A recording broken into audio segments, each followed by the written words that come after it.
M. Tshisekedi se trouvait à Bruxelles National pour y prendre un avion des lignes portugaises vers Kinshasa.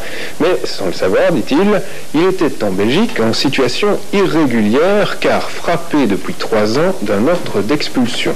Le temps de s'expliquer, l'avion décolle, ce qui provoque la colère de ses sympathisants et rapidement une bagarre générale. Marc Bouvier. Monsieur Tshisekedi devait participer aujourd'hui à un important meeting organisé à Kinshasa par l'UDPS à l'occasion de l'anniversaire du parti. Il se présente donc hier soir à l'aéroport de Bruxelles National pour prendre un avion des lignes portugaises à destination du Zaïre. Une cinquantaine de sympathisants l'accompagnent. Seulement voilà, M. Tshisekedi est retenu au poste de contrôle.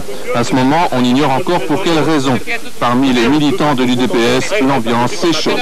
Ramenez une bonne réponse parce que ça va tarder. Le temps continue donc. Les heures tournent et finalement l'avion décolle sans que M. Tshisekedi soit à bord. Il ne pourra donc pas participer au meeting. La colère éclate.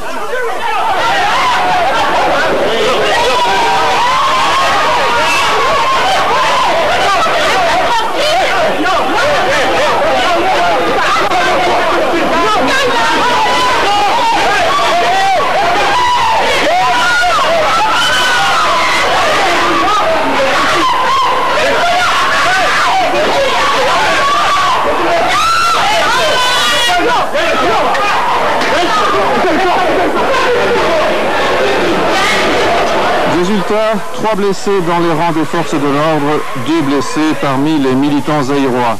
Il n'y aura pas d'arrestation, mais l'affaire ne se conclut pas là. On connaîtra ce matin seulement la raison de l'interpellation de M. Tshisekedi. En fait, l'opposant zaïrois faisait l'objet d'un ordre d'expulsion signé en avril 88 par Jean Gol, à l'époque ministre de la Justice. Cet ordre d'expulsion, basé sur un arrêté ministériel, était valable pour 10 ans. M. Tshisekedi affirme qu'il n'en savait rien, et on peut le croire puisqu'il avait reçu récemment un visa des autorités belges avec la bénédiction de l'Office des étrangers. Il vivait en Belgique depuis plusieurs mois au vu et au su de tout le monde.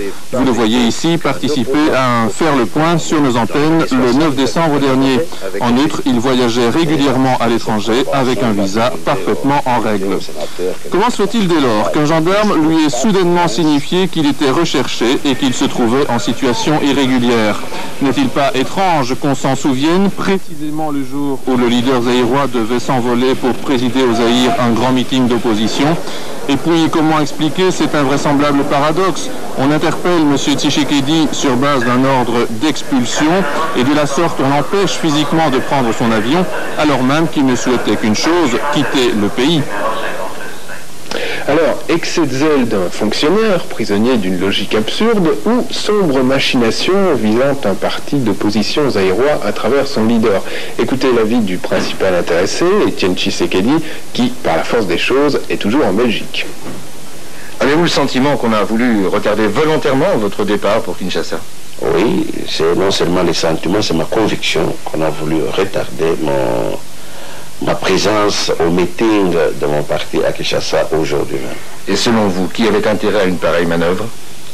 Mais les milieux du département, les milieux politiques du département de la justice, bien sûr, parce que je vous dis que les gendarmes répondent chaque fois à ma femme, si vous n'êtes pas contente, si vous n'êtes pas contente, madame, adressez-vous au département de la justice, nous avons reçu nos autres instructions, nous faisons notre boulot, voilà. Alors, curieusement, vous devriez être expulsé à l'heure qu'il est et vous êtes toujours en Belgique. Bon, merci, mais c'est la question qu'il faut poser aux autorités compétentes. Ils doivent appliquer les arrêtés d'expulsion. Quel est votre sentiment par rapport à toute cette affaire? Justement, le sentiment confirme justement le caractère politique de l'affaire. Le problème n'a rien à faire, n'est pas juridique. Simplement, on veut exécuter la volonté ou les manœuvres du dictateur zaïrois. Alors pour le faire, il faut bien trouver quelque chose au niveau de la Belgique. C'est comme ça qu'on est allé sortir de cette arrêté.